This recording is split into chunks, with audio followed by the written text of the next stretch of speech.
Maka jambulnya kuning karena otaknya bersih. Beda sama warna kulitnya. Ini gambaran kita yang diperlihatkan kisah Isra Mi'raj. Nabi tidak menjawab teguran dari dunia.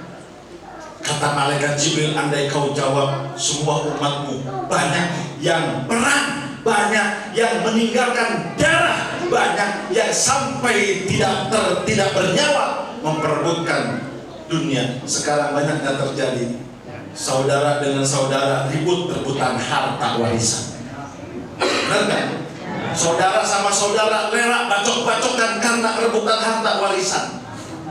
Tetangga sama tetangga di pasar rela main dukun-dukunan buat dagang laris-larisan. Nah benar Pak, di Jakarta banyak yang curhat sama saya. Ustaz, saya ini bawa bungkusan, dalamnya apa? Dilihat, wah isi berat. Nah terus saya kencingin aja. Tuh. Padahal dunia tidak dibawa mati, tapi dicari mati-matian.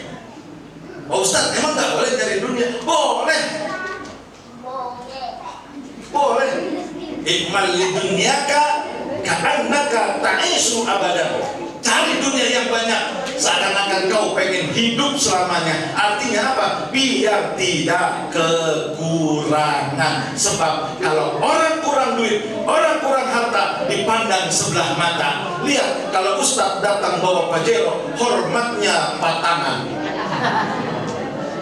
Benar Bu? Tapi kalau Ustaz datang dengan motor Mio, nah Ustaz kampung ini mah. Jujur aja, Pak Ustaz, kok tahu pernah begitu? Saya ceramah, saya pikir dekat, beda apa namanya, beda kecamatan doang. Saya bawa motor di Kerawang, motor Mio Pak. Begitu saya belok, wah di tempat parkiran Mubalik, saya mau masuk, mapak, di sini buat penceramah. Wah sundel nih gak kelihatan. Gara-gara Mio. Coba bayangin. Pas begitu saya balik lagi bawa Pajero langsung, Pak si Pak Ustaz. Lu gak tahu muka gue sama yang tadi.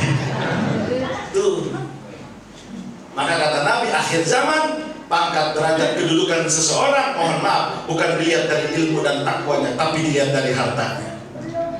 Padahal dulu mohon maaf, ketika kita mau cari mantu, ketika kita mau cari anak untuk dinikahkan kepada anak kita, yang dilihat apa? Bisa ngaji apa enggak?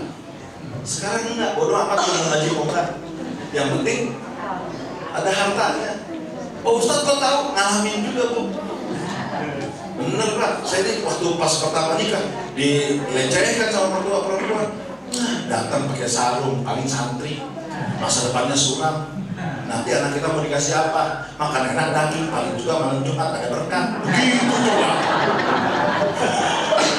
Oh dia nggak tahu. Oh hanya Ustaz. Sekarang mohon maaf, apa yang saya berikan untuk mertua semuanya yang enak-enak. Maklum pemberian jamaah. Lanjut nih. Terus berapa menit lagi? 2 jam, enak aja 2 jam. Baru gigi 1 ya.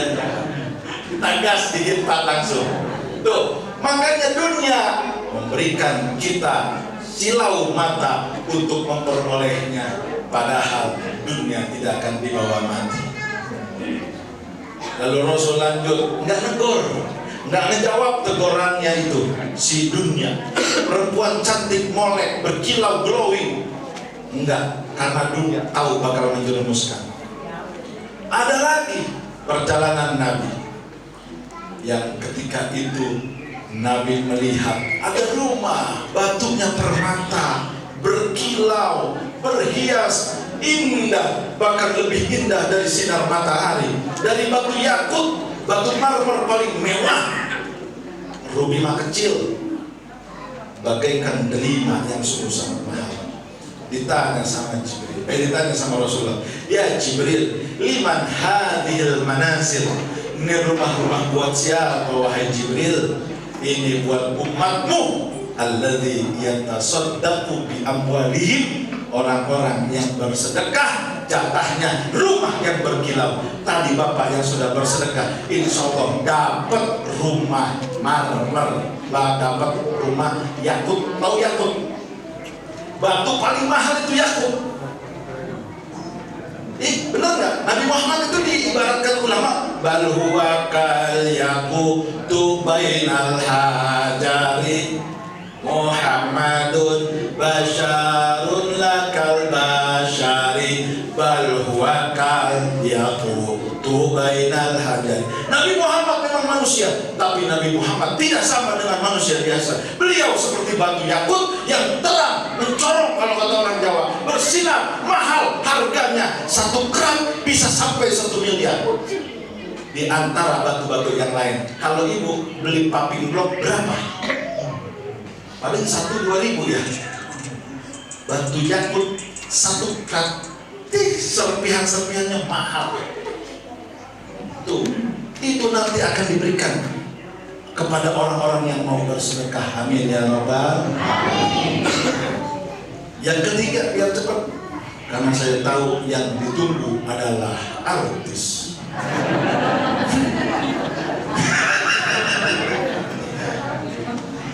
Yang ketiga, baginda Nabi ketika mau ke Lauhul Mahfuz di langit yang ke-7 bertemu dengan Nabi Ibrahim alaihissalam. Kitabnya ada, saya nggak ngomong sembarangan. Qissatul Mi'raj. Di langit yang ke-7 baginda Nabi bertemu dengan Nabiullah Ibrahim Abul Bashar. Bertemu dengan Nabi Ibrahim, baginda Nabi bertegur sapa. Baginda Nabi ditegur oleh Nabi Ibrahim alaihissalam, ya Muhammad. Dan ini diterangkan di dalam hadis beliau. Kata Nabi, laqaitu Ibrahima lailata usriya bi faqala ya Muhammad iqra ummataka annis salam wa akhbirhum annal jannata tayyibatut turbati wa azbatul ma'i wa annaha qi'anun wa anna qirasaha subhanallah walhamdulillah wa la ilaha illallah wallahu akbar wa la haula wa la quwwata. Kata baginda Nabi dalam hadis riwayat Imam Hakim, diterangkan satu saat ketika aku Isra Mi'raj, laqaitu Ibrahim, aku bertemu dengan Nabiullah Ibrahim Abul Bashar. Kakeknya manusia, bapaknya manusia. Kalau kakeknya manusia Nabi Adam, betul.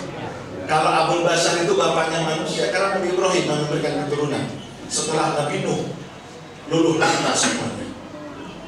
Ketemu aku dengan Nabiullah Ibrahim alaihissalam. Apa yang disampaikan oleh beliau? Beliau menyampaikan, ya Muhammad, iqra ummataka annis salam. Sampaikan salam ta'zim, salam hormat, salam senangku kepada umatmu ya Rasul. Wa akhbirhum, kabarkan kepada mereka, annal jannata thayyibatut turba, bahwa surga itu adalah tanah yang sangat subur. Wa azbatul ma, airnya sangat nikmat dan mampu menyuburkan tanaman. Wa annaha qi'anun, dan surga adalah tanah untuk bercocok tanam. Wa anna ghirasaha subhanallah walhamdulillah sampai habis.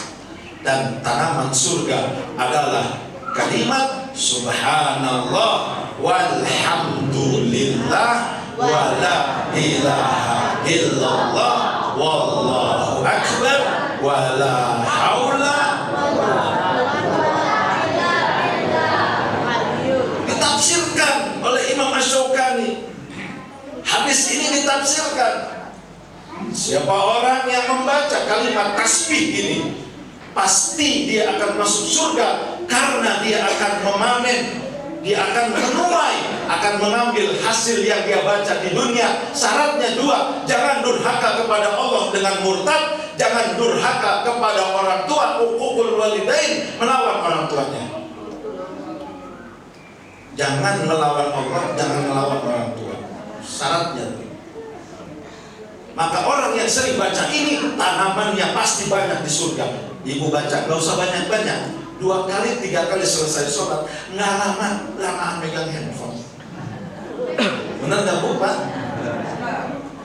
Kita pengen masuk surga, nanamnya nggak mau di tanah surga.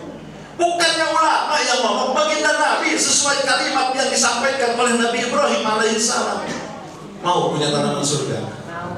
Mau nggak? Yang dia berarti nggak mau. Saya nanya yang mau aja, mau nggak? Kita baca bareng-bareng. Setuju? Subhanallah walhamdulillah wala ilaha illallah wallahu akbar wala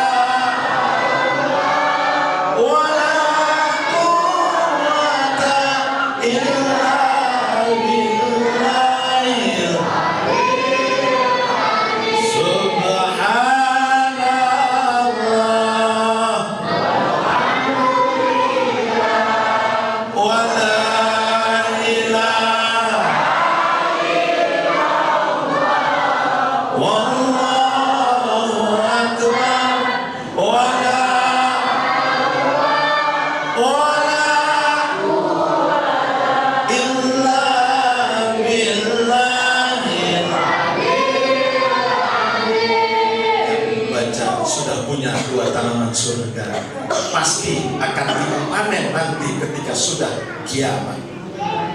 Syaratnya jangan durhaka kepada Allah, jangan durhaka kepada orang. Artinya tidak durhaka, murtad dan menjalankan larangan Allah, tidak durhaka kepada orang tua, jangan menyakiti hati orang. Amalinnya, habis sholatnya. Ini bukan dari siapa-siapa, dari Nabi Ibrahim langsung ijazahnya. Saya cuma dikasih tahu sama kitab. Yang baca ini, kata Imam Syaukani, pasti masuk surga. Catatannya 2, tidak durhaka kepada Allah dan kepada orang tua. Yang terakhir, oleh paling istimewa dari Isra Mi'raj adalah sholat 5.